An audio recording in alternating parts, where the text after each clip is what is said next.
Hey, here we are. Whoa, got some feed through there. Hanging with Deez. We are in week 13. I am your host, Deez. With me, as always, the hatless Bubba J. Looking all slick and dapper there. Yeah, the wife would leave my shit alone. I'd know where my hat is. Yeah, well, you'll have that. Uh, yeah, a lot to talk about. It's championship week for college football. We've got obviously our NFL picks. We'll go over last week's, and I regret to inform you that you should have bet with me last week because I fucking killed it. Yeah, you did. You did pretty good. I think you missed 14-2 on the week for me, and Bubba J 11-5, still respectable. I mean, if you're laying money, Yeah, you're walking home a winner. I won a lot, but 14-2 is pretty good. What'd you lose? The Thursday and the Monday night game. You were perfect on Sunday. Yep. Oh, we had a holiday game, so you lost the I lost Detroit morning game, and then I lost the very first game and the very last game. Every other game I hit. Yep, you were perfect from noon Thursday until Monday night. Yep. By far the best week I've had. Yeah, I mean, really good. What up, Dave? How's it going? We will be live tomorrow, 12-1. Sweet. Let me know. I should be around if you want an extra mouth to run. Oh boy. Yeah, that's he's the host of Steel City Renegades. Yep. Yeah, they have a really good show. They also use StreamYard on YouTube, Facebook, all that stuff. So if you're a Steeler fan watching this, look up Steel City Renegades and check those guys out. It's a good time. All right, so yeah, I was 14-2, Bubba 11-5, which brings our season total to 115-62 for me, 104-73 for Bubba J there. Broke the century mark. That's all that matters. Yeah, and speaking of century marks, I'm just going to go ahead and lead off with this. You should. It's a big deal. 58 plus games that the Pittsburgh Steelers went without eclipsing the 400 yards of total offense. 58 games. It's a lot. That actually predates sorry ass Matt Canada. Randy Fichtner was the offensive coordinator the last time that happened. Yeah, and six seasons. I think it's counting playoffs. Not that that's a lot of games, okay. But it's still 4 or 5 it's seasons. a long time. Yeah, it's a long time. And so we fire Matt Canada, and lo and behold, did you watch the game? I watched some of it, yeah. Okay. The biggest complaint myself and every Steeler fan has is that we don't attack the middle of the field. And when he was healthy this year, which albeit hasn't been much, but he has been around a little bit, they haven't used Pat Freiermuth, tight end, stud, right? First play out of the gate, right between the seams to Pat Freiermuth. And I literally kind of sat up my chair. I'm like, hey, what have we got going on here? We can throw in the middle of the field. Right. Like I thought that was illegal. I just thought it was like a red, like a no-fly zone between the numbers there. And they did it over and over again. In fact, Freiermuth ended up, and I'm actually shocked that this was his first 100+ yard receiving game. Mm-hmm. Career high for him, I believe, across the board in targets, catches, and yards. Right. Dave, technically he did. He says he needed to put it in the end zone. He did hit Deontay Johnson on what should have been a touchdown. And, Tomlin said that it was because they didn't get enough replays in time. And it is what it is. Bottom line is Deontay needs to hang on to that ball through the ground, and we wouldn't be here. But by letter of the law, he caught it, took 3 steps before he even started to go to the ground. Should have been a touchdown. So Kenny would have had one there. But yeah, I'm looking at it like this. The yards are there. The oh, what's the word I'm looking for? The less predictable shit. The 3 steps, throw to a sideline. The one read, throw there or take the quick check down. That stuff wasn't nearly as evident. Now, Right. while their plays maybe didn't look all that different as far as the routes being ran and things like that, you could tell that the coaches, Faulkner and Sully, our QB coach slash play caller, you could tell that they were uh, really keen on Kenny looking towards the middle more. Sure.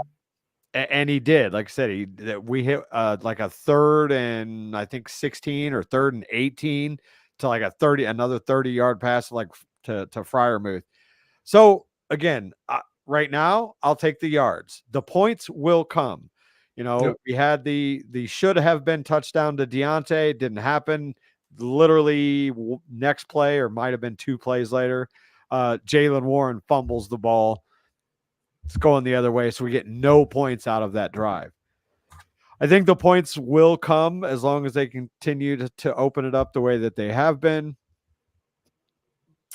Yeah, I agree, Dave. 275 and 2 TDs. I'll take it. Sure. So I think the points will come. The Cardinals, their rush defense is one of the worst in the leagues, and you can tell that our run game is starting to get going. So I look for big things out of our running game, which hopefully will open up the play action, get things going down the middle again to Fryermuth. Hopefully Deontay can overcome his little mishap. Did you see that replay on Jaylen Warren's fumble? Deontay Johnson literally didn't come out of his stance. He was just there as a running play, and then he kind of turned around, didn't see the fumble until the guy's running by him with the ball. Really bad look. He apologized, says it won't happen again.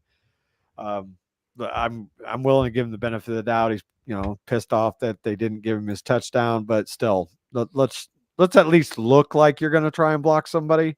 Sure. Naj, huge game from Naj. I don't know if you saw the run. He runs into the crowd, and the whole crowd kind of moves, and then you don't even see Naj, and then he just squirts out of like 15 people and drags another guy for 10 more yards. Ended up being like a 20-yard run. And I've been saying this all year. We've been kind of hard on Najee, and everybody's on Jaylen Warren's jock right now, and rightfully so, because he runs hard. He's been doing it. But Naj looks like he's doing the same thing that he did last year. As the line starts to gel and come together and the season is going on, Naj gets stronger. He did it last year too. I was like, what the hell's wrong with this guy? But come weeks 8, 9, 10, you can see that he is just getting ramped up, and he's shown that the last few weeks. So I'm really excited now that we got Jaylen Warren and Najee at full health, and these 160-yard games, I think are going to continue. Dave, I'm old school too, man. I need to get Najee going way faster than week 13, though. I mean, I agree. Well, to be fair, he's been going the last few weeks. Yeah, but you're right. You need that guy from week 1. Najee here he was supposed to be their guy. They're three down back, and you can't have him start week 8, week 9. No, you are preaching to the choir, and that's why I think at the in the offseason, I think they're going to be hard pressed to exercise his 5th-year option.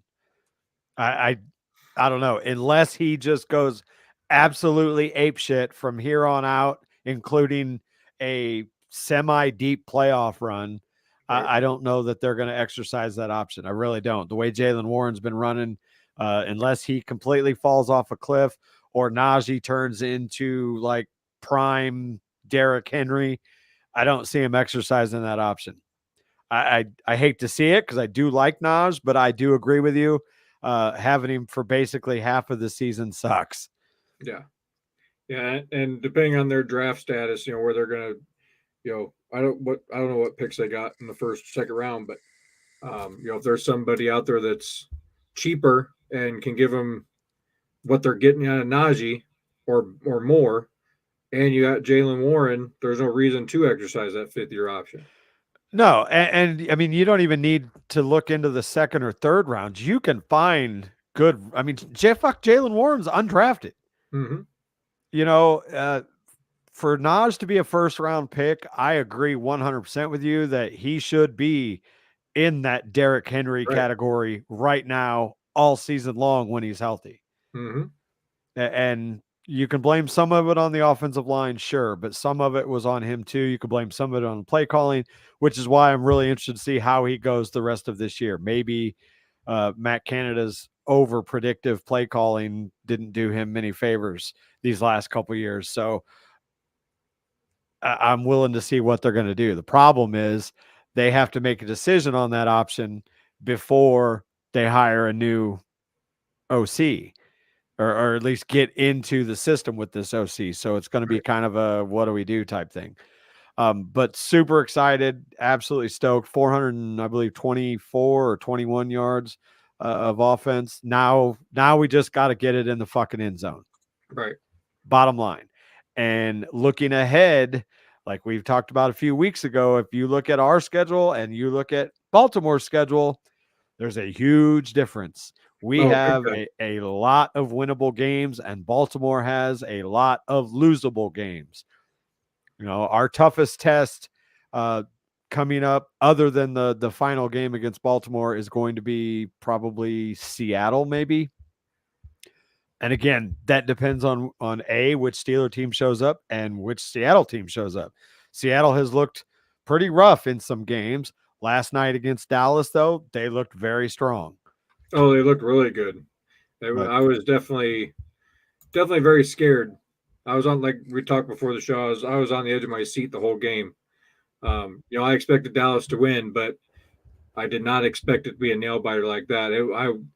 I was really expecting the boys to do what Cowboys do and just beat themselves and give it up, but they stuck it out. The defense came through when they needed to come through.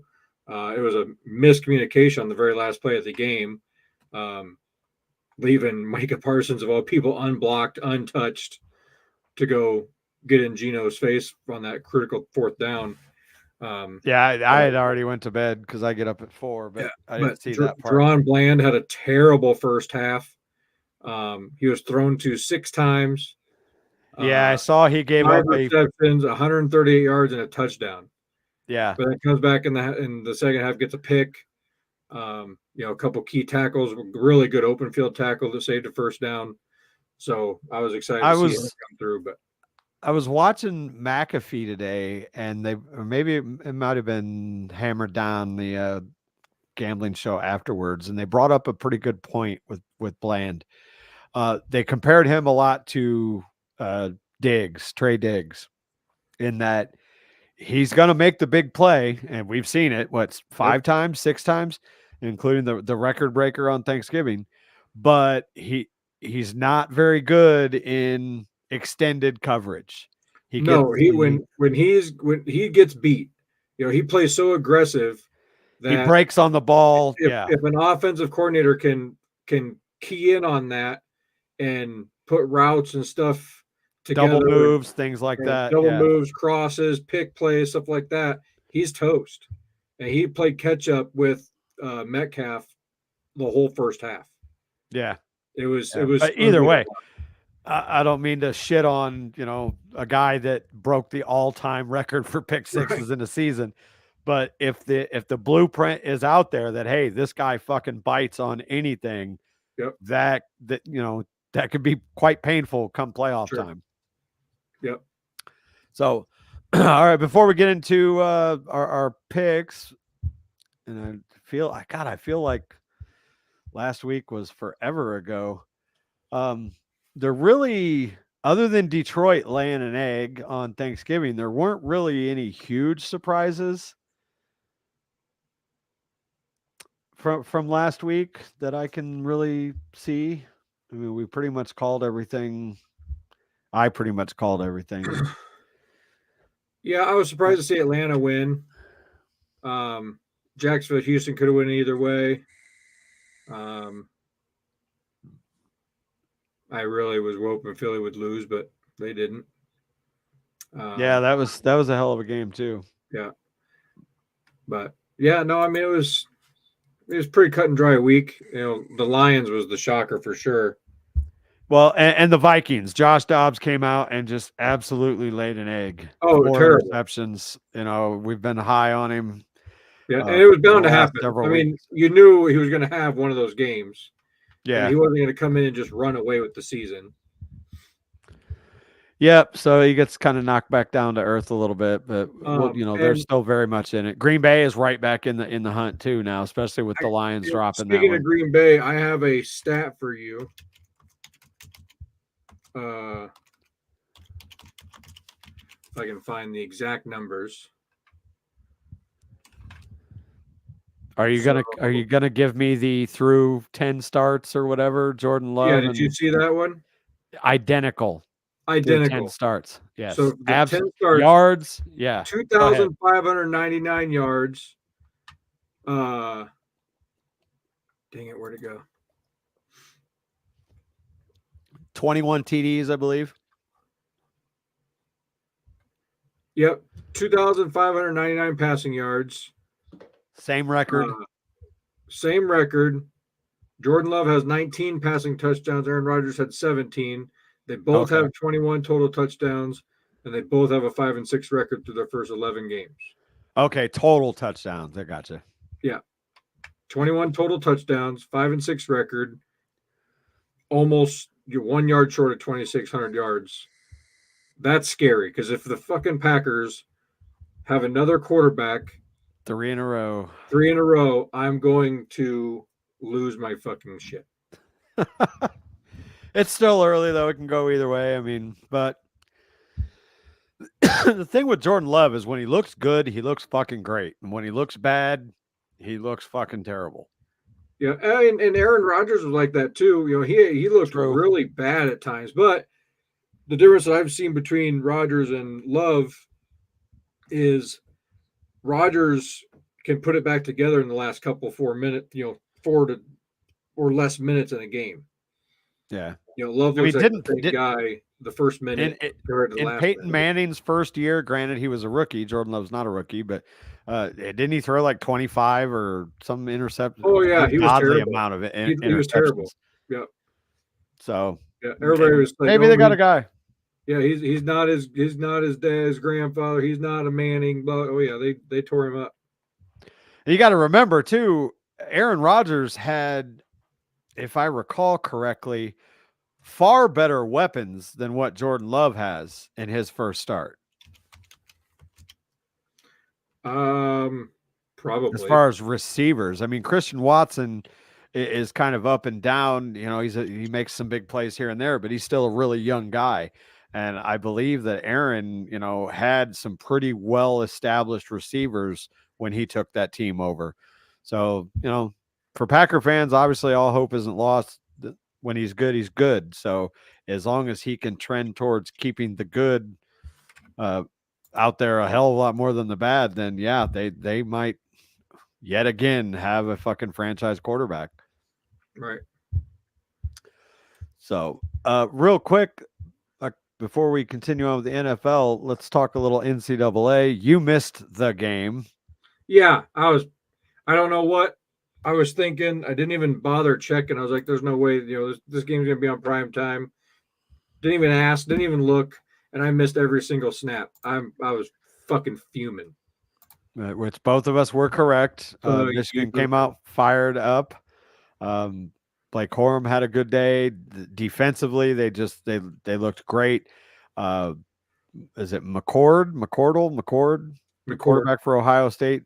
Looked okay at times, but when they got into space and got pressure on him, he kind of folded. And yeah, I mean, neither quarterback had a great day. Stat wise, 18 for 30 by McCord, 271, 2 touchdowns and 2 interceptions. And McCarthy only went 16 for 20 for 148 and a touch. So, I mean, throwing was neither side's strong suit according to the stats. Yeah, no, Michigan's defense basically kind of carried the day there, and Blake Corum had some big runs, as well as Donovan Edwards. Um, but now we're moving into championship week. Obviously, Michigan plays Iowa. I think as of right now, they're like a 20 or 21 point favorite. Iowa's gonna Uh, get their fucking faces punched in. I'm gonna enjoy every second of it. yeah, they got no offense. I mean, Defense is okay. The defense is pretty good. yeah, defense is stout, but Yep. you know their best weapon is their punter. I mean, Yeah. that's all you can do is you hope to pin them deep, and your defense comes up with a big play, and you know hopefully you're in field goal range within a few plays. Otherwise, you're pretty well fucked. Yeah. Now, did you see the? Did you look at the stat line for the game? Like the team stats total. No, So I went and looked because I didn't watch the game. I just kind of browsing while you're talking. On paper, you were never going to convince me that Ohio State didn't win that game. oh really? They had more total yards. They had more passing yards. They had more yards per play. They had 4 more first downs. They were 4 for 9 on third down. They didn't go for it on fourth down. Both teams punted twice. Ohio State only had 1 penalty for 5 yards, no fumbles. They did throw 2 picks, but the big thing that I noticed is when I started, you can have all that, but time of possession. Michigan had the ball for 9 more minutes. So Yeah, they were just chewing that clock. They had 50 more rushing yards. They just controlled the game. I mean, it's very clear how they controlled it. They were 3 for 3 on fourth down, which is perfect. yeah. But yeah, stats wise, numbers wise, you're like, my God, how did Ohio State not win that game? Well, I'm glad they didn't. So. 2 crucial turnovers, but Huge game tonight. Yeah. Oregon, Washington for the last ever Pac-12 championship. And let's kick the chaos off, because right now, with the way the rankings are, this weekend could just absolutely fuck everything the way everything's going. Alabama beats Georgia. Oregon beats Washington. If Florida State loses to Louisville, oh God. Throw the wrenches. Yeah. And I mean, Louisville beating Florida State is very possible, with Florida 100%. State having a backup Alabama beating Georgia is very possible. Yeah, I'm leaning more. I doubt it'll happen. But if any team could, it's Nick Saban. How do you allow a fucking touchdown on 4th and goal from the fucking 31-yard line? How? Did you watch that? How do you throw a pick six Hail Mary to win? Ask the Jets. Yeah, I mean, 4th and goal from the 31. Auburn, it was over. Mm-hmm. Fucking over. Literally, you put 2 guys on the line, and then you maybe have a couple of roamers around the 15 or 20 and make sure that nobody can, get it in front of you, get ahead of steam. And then everybody else you put in the fucking end zone. Yeah. Not only did they... He was wide the fuck open. One-on-one coverage. Yeah, and he was open. Like, he went and pulled out a chair and sat down. Yeah, I was watching that, and I even told my dad was like, "Oh, well, this game's over," and I even told him, I'm like, strange shit happens in this game, this Iron Bowl game. It's like every few years, some off the wall shit happens, and a team wins that shouldn't win, and literally 3 seconds later, he fucking drops that ball in a bucket in the back of the end zone. Like, what in the look? I'm so mad. I'm shaking my camera. Like, but you're right though. How does that happen? If that happened in the NFL, every single cornerback would be fired. They'd be running stairs until they puked. Yeah, you're probably not allowed to get back on the bus. Like No. what the Yeah, fuck? you're But not very so far. anyway, You can walk your bitch ass home. Get a yeah. ride. Use your NIL money. Get an Uber. Yeah. So looking at those rankings, which isn't showing me here, but I would say at the top 4, the most guaranteed slot there is going to be Michigan. Yeah. Like looking at it, there's going to have to be some really, really weird shit to happen for Michigan not to beat Iowa. So I think they are an absolute fucking lock.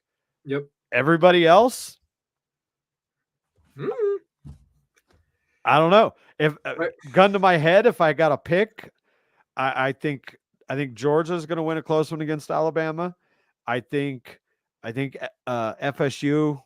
If you're watching, Craig, I apologize for what I'm about to say, but I think FSU is going to fall to Louisville. Michigan obviously is going to beat Iowa. And as far as tonight, oh, that's in Vegas. Man, my gut tells me Oregon. Bo Nix is, I mean, actually, him and Penix are both like Heisman possibilities. Yeah, they're But really my good. my gut tells me Oregon. So if Oregon does have the most experience in big games, I would think. I mean, the Huskies yeah, have been good the last couple of years, but um, as a school and the coaching staffs and stuff, I think the Oregon's definitely got more experience. so if it goes my way, and our winners are Oregon, Michigan, Louisville, and Georgia, then that opens up one spot. And taking that spot, I think Ohio State, what do they fall to? 6th? Yep, 11-1. So if Oregon beats number 3 Washington, do they only fall to 4 if Florida They State goes out? Or do you think Ohio State jumps both teams and gets back in there, so if Georgia wins, they'll be which takes Alabama out. they'll be 13-0. Michigan will be 13-0. Yep. So there's your 1-2. Yep, Washington will be 12-1. With the tiebreaker should be the Washington Oregon game. Right. And then if Florida State loses, they'll be 12-1. Oregon will be 12-1. Ohio State is 11-1. And just for I, fun. I mean, So Texas, depending on what Texas does against Oklahoma State, like if they come out and they absolutely dominate Oklahoma State, they could potentially leapfrog Ohio State being a conference champion. You know what I'm saying? if I Florida don't think, State, I think if Florida State loses, they're going to fall below Ohio State because Ohio State only lost to Michigan, which everybody should have. yeah. So Ohio, I think I I think think if Florida Florida State State, loses, they're done. They no matter what, they're dropping to like 8 or 9. yeah, they As go. far as I'm concerned, there's only in my scenario. This is not, I'm saying Georgia, Michigan, Oregon, and Florida State loses. That of the top 4, that's my scenario. In my scenario, I see only 3 options that you have. Texas, if they look really, really good, could leapfrog up into number 4. Ohio State, by proxy, could move up to number 4, or Washington, currently being number 3, drops down. Let's say it's a close fucking shootout, 41-40 game. They drop Yeah, one spot to 4, and Oregon goes from 5 to 3. If it works out that way. Now, granted, that's how fucking I think it'll work too. Um, because Florida State will be out for sure. If Oregon gets blown out and your top three stay the same, Ohio State's your number 4.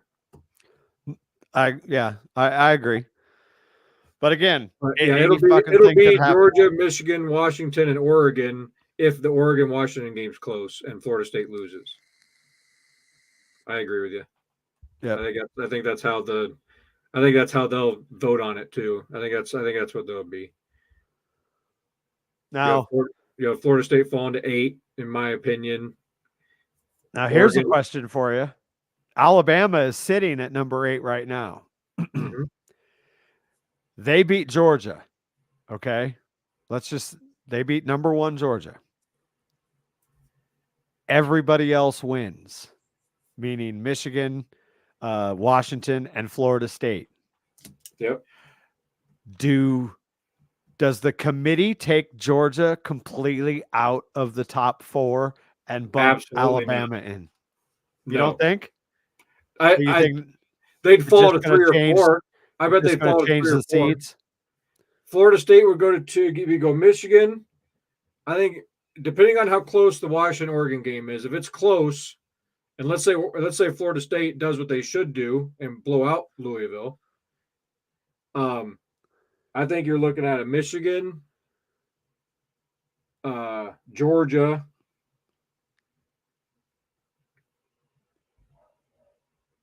Oh man!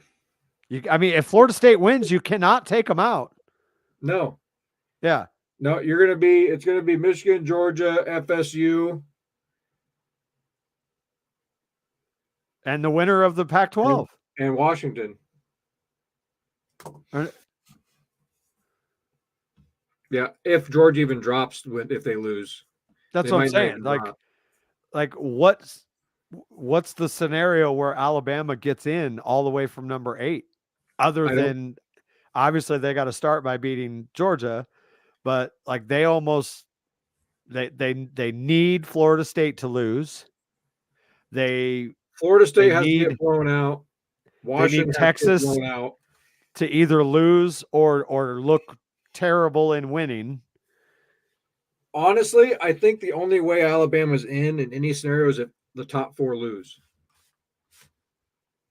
I'd like to believe that, but the fucking committee loves them some SEC, and oh sure, but I think the only way Alabama's in is if the top 4 lose, and that's being generous. That I don't think they're in. I don't think they're in at all. I think they're done. I mean, I hope you're right because I'm so over Alabama, it's ridiculous. But yeah, well, and I hate Georgia too. I've always had. If the committee can find a way to get them in there, should they beat Georgia, you want to see fucking chaos. That's going to be chaos. Oh yeah, investigations and scandals and so and so paid so and so bullshit we're going to hear. Yeah. Well, and this is the last time we got to really. I mean, next year we're going to be arguing over, top 12, who's 12, yeah, right?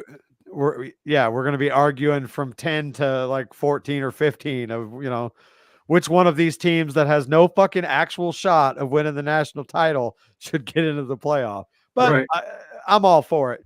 I personally would have liked to have seen 8 as opposed to 12. I think 8 is a good number where you can truly get the 8 best teams in there. Well, I think they're just trying to give the opportunity for those 4 extra schools a little bit more prestige money. That's what they want. Ratings, TV ads, that's what they want is money. Yep. But it leads to more football, so I guess I call it a win for everybody. Yeah. But we're gonna have these same arguments, Now, hypothetical, is your top 12 here? Are they in? If we're 12 teams right now, are those 12 in? I mean, yeah, the way it sits, who do you argue a case for instead of those 12? Well, you got Texas. Well, there's 7, so yeah. And if Louisville beats Florida, do they move into the top 12? because Florida won't fall out of the top 12. I mean, it depends what else happens with the other teams. If they look strong in doing so, you have to factor in that they will have beaten a backup quarterback. But if any of those other teams would happen to drop one, which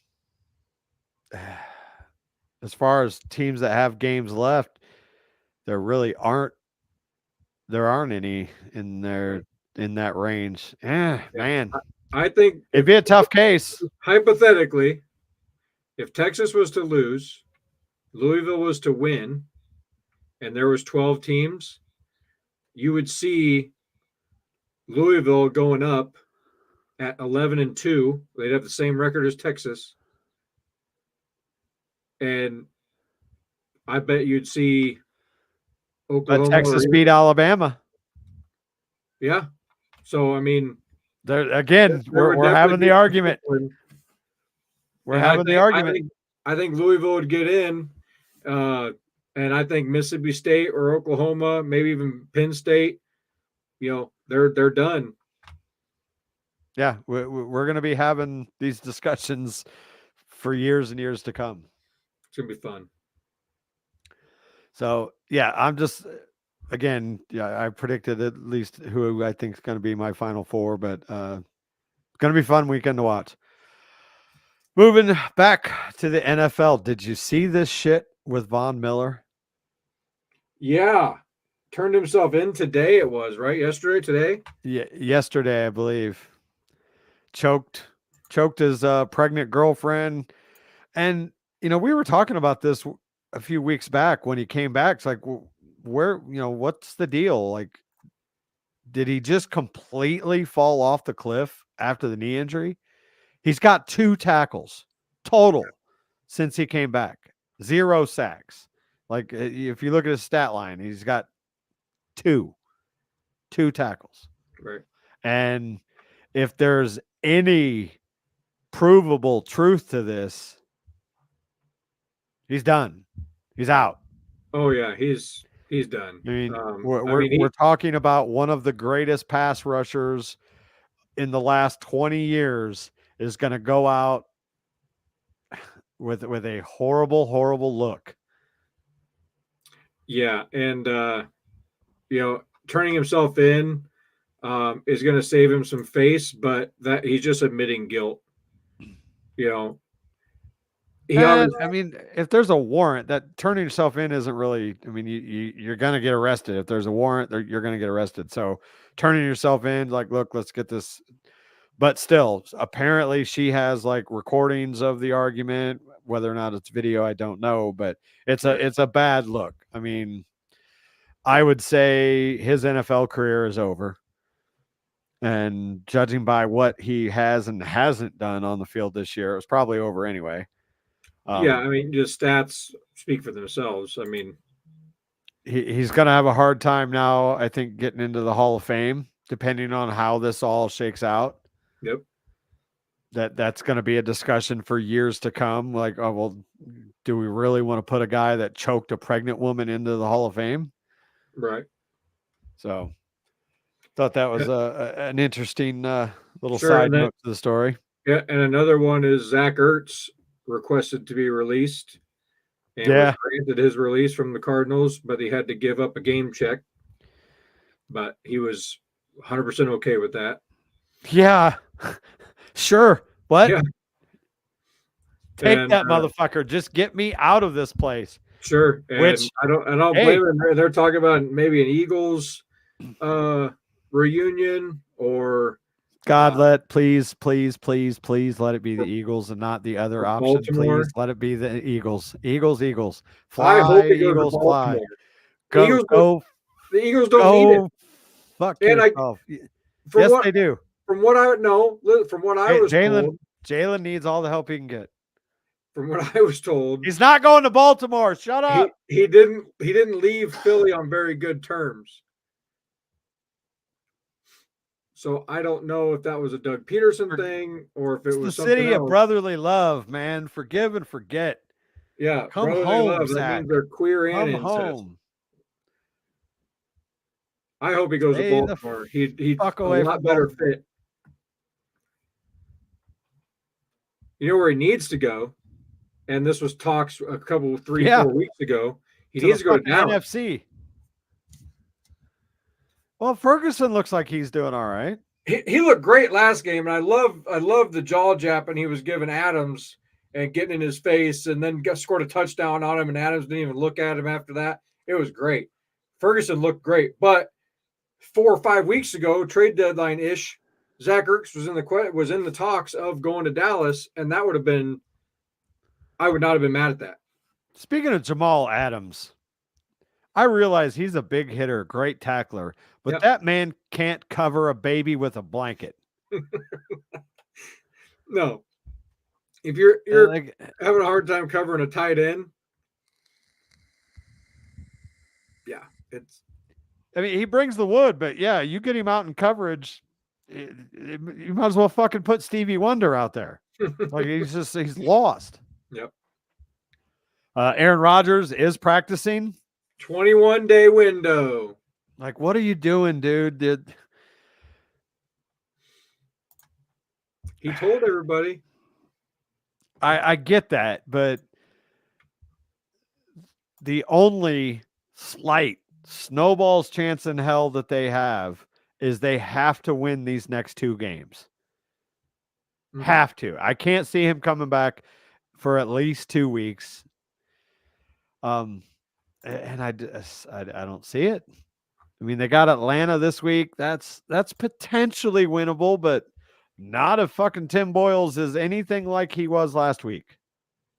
You might as well just go back to fucking Zach Wilson because he was fucking trash. How do you throw a goddamn pick 6 on a Hail Mary? Yeah, Falcons. Granted, it's a Hail Mary. It's not really his fault, but Falcons, Texans, and then the Dolphins. So a potential Aaron Rodgers return against Miami. But again, Or would they they can't wait? afford to lose a single game. No, the next 2 are winnable. Are they though? Yeah.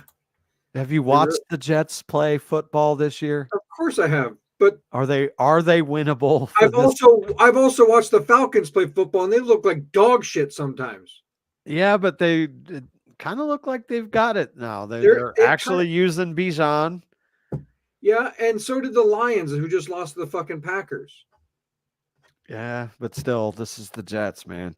Yeah. I mean, I'd like to see it. I want to see what he can do with that team. But I just, if I'm Aaron, if they don't win both of these games, I'm not risking my almost 40-year-old body for nothing, Right. No,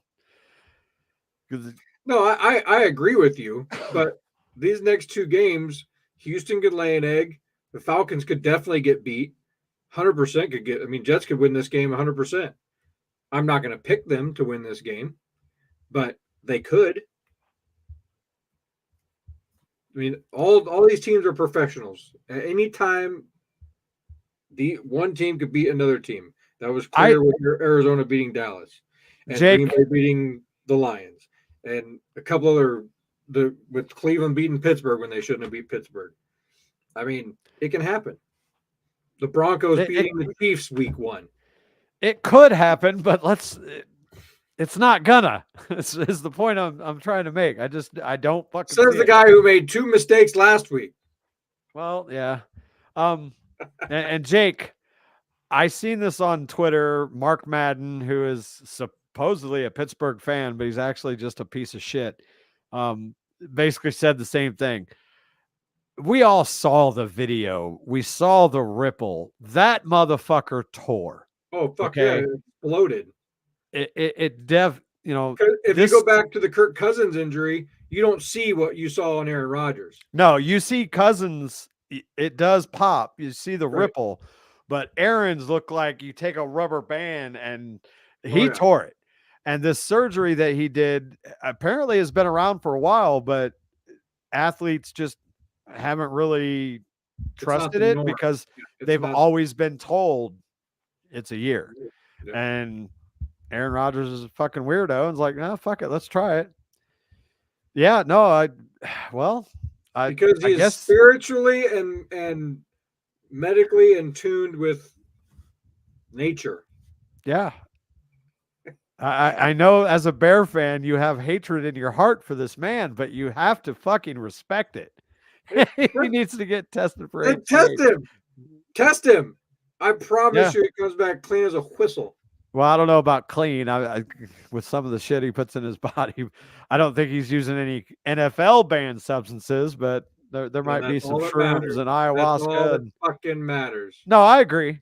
I agree. And hey, if it works, but here's the thing Yeah, though, like more power to if him. Give that shit to fucking Chubb. I missed him this year. yeah, Chubb and Rogers need to hook up on their doctors, and they need to fucking get shit figured out. I did too, Jake. I did too. Yeah, you did. Yeah, in your league. Yeah, well, I drafted Nick Chubb in yours, so Yeah. we're both fucked. But see, here's the cool thing. Let's say that he does, come back. Or at the very least, we see that he's practicing and he can do it. This is fucking game changing Yeah. for players that suffer this injury obviously very early, whether it Just be training camp or the first week or two of the season. imagine if You know, that type of surgery or the same type of treatment or after surgery care that he was doing could help a 26-year-old who tore an ACL in yeah. week one. No longer a season ending injury if you were on a playoff contender. Well, Rod Especially Woodson an 18-week season now. Rod Woodson tore his fucking ACL back in 1995 in week 1 trying to tackle Barry Sanders and played in that Super Bowl against your faggot ass Dallas Cowboys when Neil O'Donnell gift wrapped the MVP award to Larry fucking Allen when he threw the ball when there wasn't a goddamn Steeler within the fucking range of the camera. There was just Larry fucking Allen sitting out there by himself because Jerry Fuckface Jones probably paid Neil O'Donnell off. Yeah. Fuck you. Fuck Anyway, you. so it's been proven that you can come back in with the ACL thing in the same season. Yeah. But again, how strong is it? How good is it? How many that's the more thing. years can you go? As far as this Achilles thing, I couldn't see a running back or a wide receiver doing this, or a Lamar Jackson, Jalen Hurts type. Now, maybe Aaron will prove us wrong when maybe he's going to come in and fucking scramble all over the field and look just fine. But I think somebody that is more reliant on speed and quickness, I don't think that this kind of surgery could even save their season. Because he's a quarterback, yeah, he's got to move around a little bit, shuffle, maybe scramble here and there. But, for like a receiver or running back who is fucking like sprinting every play, Sure. I don't think this is going to be a viable option. This is basically going to be like a quarterback, maybe a lineman type, surgery period. But we'll see. I mean, maybe he will come back regardless just to say that he did it. And that I was just going to say, maybe he's just doing it just to say, see, fucking told you. Now I'm going to go out there for 2 games and I'm fucked, and then I'm going to retire next year. Sorry, Jets, I'm done. But one last hurrah, I did it. I told you I was, and I did it. To my point, Jake, you're talking basketball where literally all they do is run up and down the court and jump over. And no, he's talking about the Achilles. Like, why couldn't they do this and come back? Because I think because they're basketball players. Well, and they are putting an elbow to the chest. They're out for a year, right? But they're putting a lot more stress on those tendons because that's all they do is run and jump, literally for 48 minutes. Oh yeah, for sure. I mean, so I could see that not being a viable option, which is why I say running backs, receivers, this isn't going to happen. Sure. Just my opinion. Science is getting better all the time. I think there will come a time where, fuck, I tore my ACL. I'm going to go to the doctor and get one out of this dead guy, slap it on there. I'll be back in 3 weeks. Right. You know, I think we'll eventually get there. I mean, what's the recovery time for a knee replacement? Well, for you or me, or for like a fucking For NFL player? for you and I. Not very much. Just take But it we're out. not going out. We're not going out and fucking banging bodies for 60 minutes, 18 times a year in a just row either. take the knee out, put a biomechanical one in, sew me up. Here's a fun fact that Heal maybe up you for didn't 6 know. weeks. I'm done. Let's go back. We're making robot noises, getting greased on at halftime.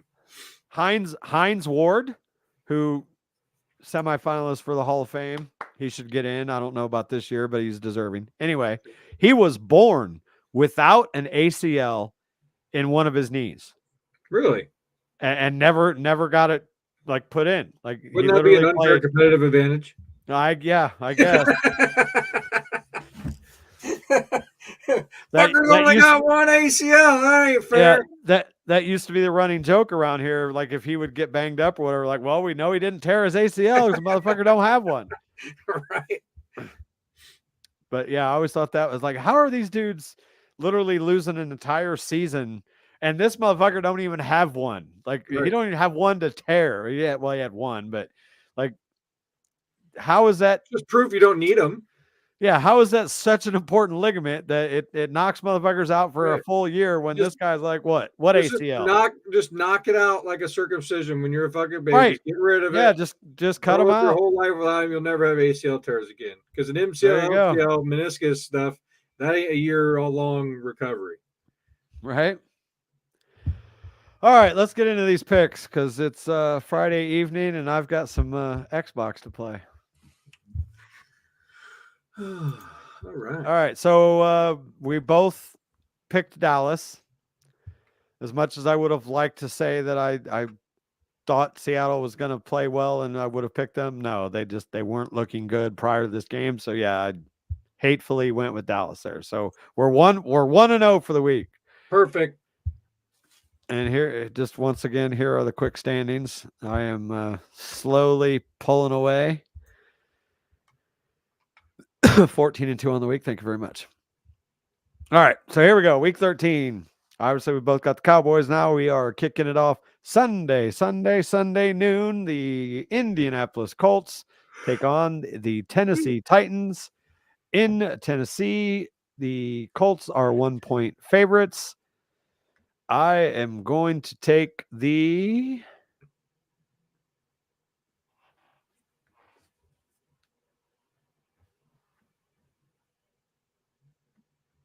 Colts. It's one of those games that, the AFC South, these teams always tend to beat up on each other, but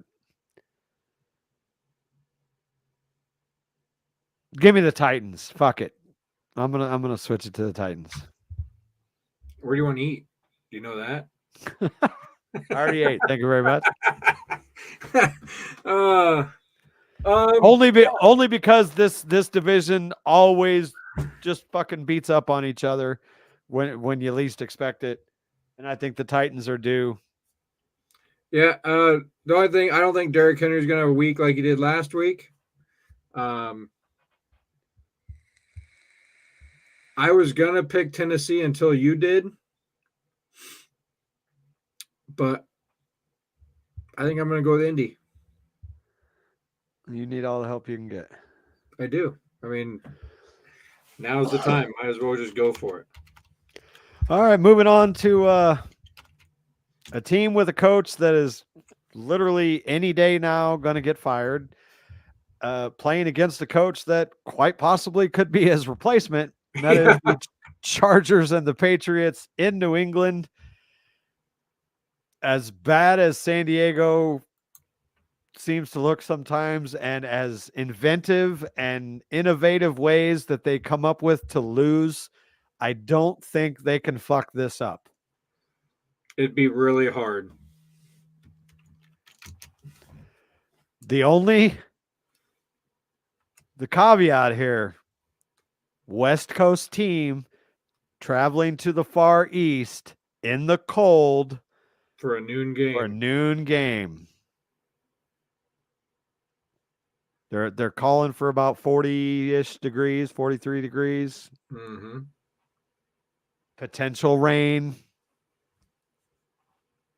Oh, now You're talking yourself out of it. I am. And you got a head coach that's terrible. At least the Patriots have a good head coach. But I'm sticking with the Chargers. The what, Patriots could what's his only name? muster 7 points against the fucking Giants. So I'm Happy taking the Chargers. Gappy or Bailey Zappi. Zappy was taking first team snaps all week in practice. Yeah, Mac Jones, I don't think touched the ball this week in practice. So it's gonna be. You should record it and like watch it as many times as you can. No. Well, we agree on one. I did see a funny tweet, although it's not quite as applicable now because we've got our 400-yard game, but there was a picture. It was of the preview of the Steelers-Patriots game.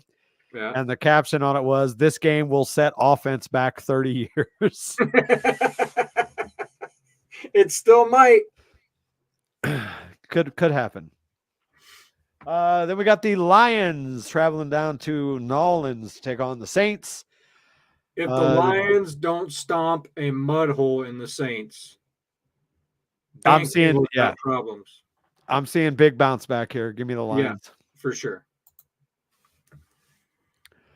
Falcons taking on the Jets. Falcons. Oh, you did it to me again, you son of a bitch. Falcons have not looked good on the road. Falcons haven't looked good, but maybe 3 or 4 times this year, period. It's going to be 45, partly sunny. Yeah. Did you watch Tim Boyle last week? No.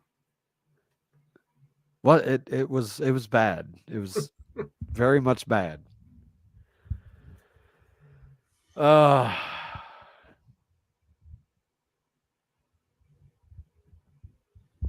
What's Vegas say? Falcons 2.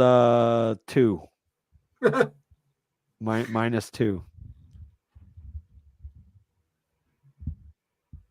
Oh, I ain't taking that bet. No. All right. Fuck it. I'm on this train. The team is inspired because they see their man is back at practice and they know that they have got to fucking stack some wins to get this man on the field. Give me the Jets. Jets. Yeah. Go ahead. Pick the Falcons, you son of a bitch. Oh, man. I don't want to, but they have to win this game to go along with my prediction that they're going to be that last team in on the NFC, which ain't going to happen. They could win the division at 7-9 the way that division's going. They could. But, yeah, I don't know. The Jets defense is good. But, I'm going to have to pick the Falcons. All right. Dolphins traveling to Washington to take on the Commanders. Let's not even talk about it very long. Miami 9.5-point favorite. I think that's too much. If I'm betting, I'm taking Washington plus 9.5. I'm not. Well, I'm for picks. I'm taking the Dolphins. They're in Miami. I'm laying money on the no Washington. Oh, they're in. Okay. And while Washington, I wouldn't take that. I'm taking the Dolphins, but I'm not giving away 9.5. Washington is 4-8, but a lot of their losses are at least competitive, and we've seen Miami struggle against decent teams. And they have the number 1 overall passer in the league right now. Yeah. So while I am taking Miami to win the game, I think this is going to be a lot closer. Like if I'm in Vegas, I'm probably laying a lot on Washington to cover that 9.5. Yeah, I don't even know if I'd play the line. I'd probably play the over under on this one. Over under is 49.5. Over. Easy. For sure. Yeah, I definitely think it's going to be the over. Yeah. Then we got Broncos Texans. About, 5-6 weeks ago, we'd have looked at this game and been like, get this shit off of my television. Yeah. And now we got a team that's won 5 straight. Now it's like a marquee matchup. Yeah. Denver is not the Denver that we saw week 1 through 4. No, this game has ramifications now. Huge. They're both coming in 6-5. I think is one of them in as it sits? I think one of them is in right now, but either way, this is massive for the playoff picture. Mm-hmm. In Houston, Denver's what'd you say? 5 in a row now? 5 in a row. Houston coming off a tough loss to Jacksonville. I gotta ride the hot. I gotta ride. I don't care. I gotta ride the hot hand. Give me Danger Russ. You ain't winning 6 in a row. Ain't happening. CJ Stroud puts up 400, 3 touchdowns, and runs one. Denver's defense has looked legit lately. They're not winning 6 in a row. Well, we'll see, sir. We'll see. They can't because I said they can't. And of course, last of the noon games, certainly not least in our hearts, not his, but who cares? The Arizona Cardinals travel to the Berg to take on the new and improved Pittsburgh Steelers. Slightly improved. I said new and improved. I didn't say how much they have improved. Look, fucking 420 yards. They doubled their yearly total. Congratulations. I feel like I was in high school the last time we had it. It feels like Kenny's not the guy. Canada was a problem, but Kenny's not the guy. He ain't gonna Kenny be the almost guy. went for 300. Was the guy. He's not going to be the guy this week either because Arizona's rush defense is absolute trash. So I think we're going to see 200-yard rushers, and neither one of them is going to play for Arizona. Well, no, that for sure isn't happening. In fact, I'm predicting Pittsburgh's highest point total of the season happens Sunday. Really? Yes. That's not a hard feat to accomplish if you look at what our point totals are. It's the best team to do it against unless you're playing the Patriots. That's next week. Or the Panthers. We don't play the Panthers, unfortunately, this year. Or wait, do we? Probably. Nope. Sadly, we don't.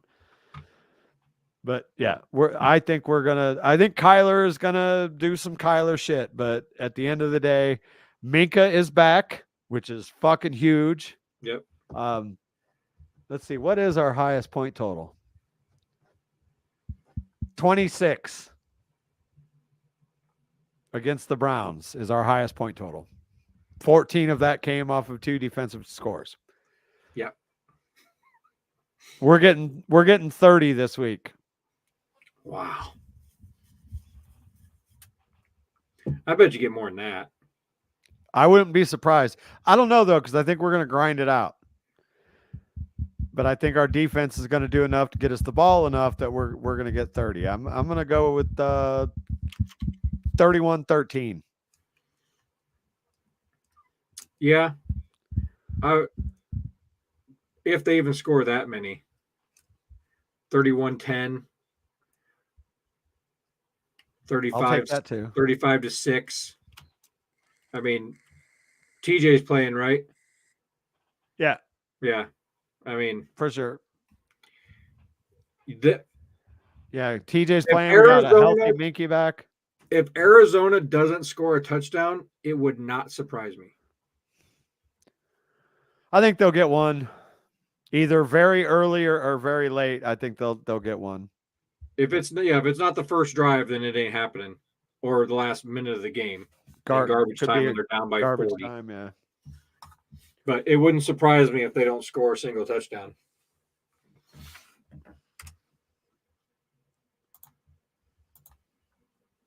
Moving on to the 3:00 games. Panthers, Bucks.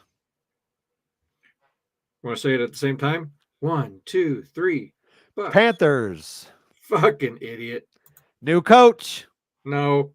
New coach. New coach. I'm telling new. It doesn't happen every time. Almost. Almost is only good in horseshoes and hand grenades. 80% of the time, it works every time. It's made with real bits of Frank Reich, so it's got to be good. I'm telling you, new coach. They're not going to only win one game. And Mayfield is bunged up. I mean, he's not hurt. Where is it at? Write it the fuck down. Panthers win. I'll write it down.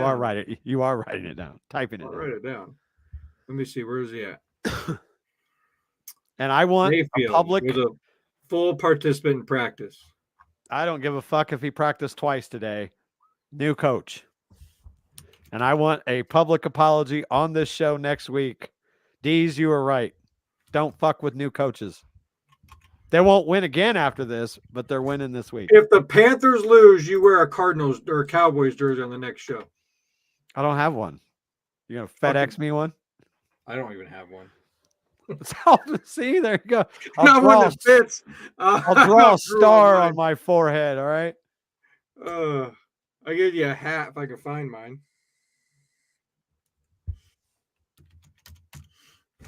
I put asterisks and I'm making it all pretty because we're gonna talk about this game.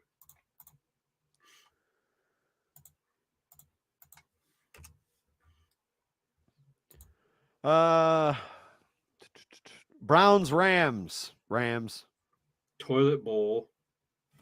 Rams. Joe Flacco, new quarterback. He's not starting, is he? I think PJ's still starting.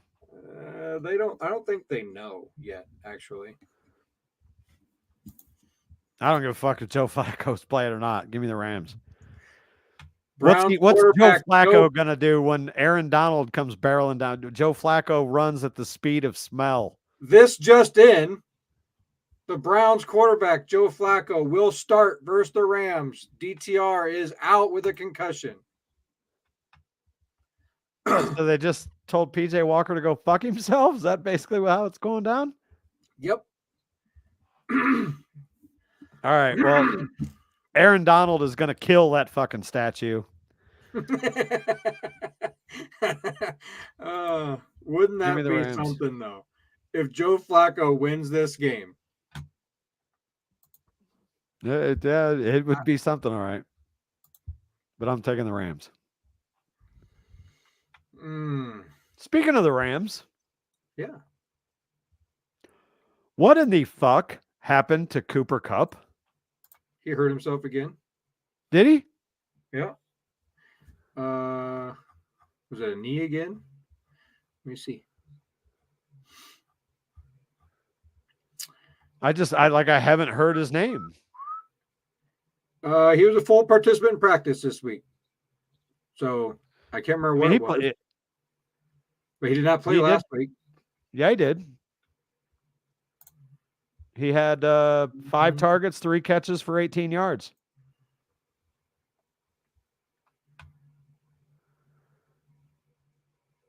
And he played against Seattle, where he had 1 target, 1 catch. He played against Green Bay. That's when he left. He left that game, week 11. The Green Bay game? Or the Seattle game? The Seattle game. All right. Well, he played against Arizona. In a limited role, obviously. But, I mean, his stats for the year really aren't that impressive. No, he's played 5 games, and he's got 5, 6, 10. He's got 12 catches. I got 7 games. Oh, I'm sorry. I'm looking at the recent games. 27 catches for 393 yards. Yep. And 1 touchdown. Yeah, Wow. he had two games at the beginning of the year where he was really good, and then he's fallen off a cliff. Yep. But anyway, yeah, give me the Rams over the Browns. I'm going to take the Browns. You would. Then we got the big second best game of the week. Second, obviously, to Pittsburgh. 49ers and Eagles. Roll your eyes. I think the 2 best games of the week are the 2 that we're getting ready to talk about. No, you're probably right. This one and the next one. Yeah. 49ers, Eagles, big rematch of the NFC game. Although, is it really a rematch? Because the 49ers basically lost, like, I don't know, 3/4 of their fucking team in that game before it was all said and done. Yeah, that was bad. 49ers are fucking rolling right now. But the Eagles can't lose, man. Eagles are very, very tough at home. They need to lose, though. And who better to lose to than the Niners? San Francisco's 3-point favorite. I'm going to take the Niners. I am too. They're on a roll. Yeah, they're hot. And if this is a game that the Eagles are going to lose, it's going to be to someone like the Niners, or the Cowboys have a chance of beating the Eagles. But really, the only team that I see beating the Eagles is the 49ers, and it's got to happen Sunday. Yep. Then we got Sunday night game. Should be another really good one. The Chiefs and the Packers in Lambeau. It is Patrick Mahomes' first ever start in Lambeau. If you can believe that stat. That is interesting. Well, he's going to get a win there. I agree. He'll be 1-0. Yeah, I think it'll be a good game. Yep. If Jordan Love can build on what he has done the last couple of weeks, but yeah, I think Chiefs win probably a 31-24-ish type game. What's the weather going to be like?